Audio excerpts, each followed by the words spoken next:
Screening is a medical process that aims to identify individuals who may be at risk of a specific disease or condition, often before symptoms appear. Screening tests are usually simple, non-invasive, and inexpensive. So let me take, for example, doing a mammogram.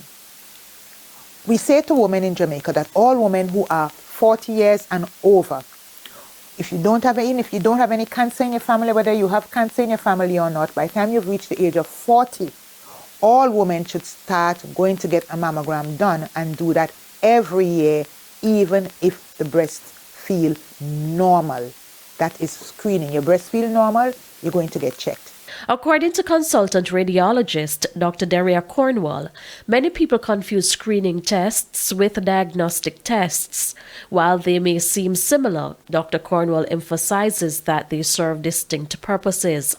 Now, if you don't go and get your screening checks done and you wait until you feel a lump or you see a nipple discharge, you are no longer screening there. That is called a diagnostic test.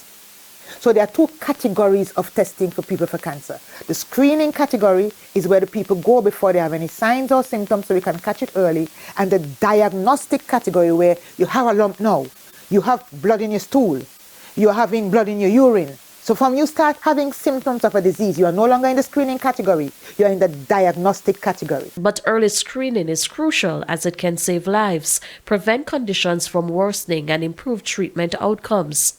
If anything is happening to you, we catch the thief early, the cancer word early, so that we could give you the best possible chance of a cure.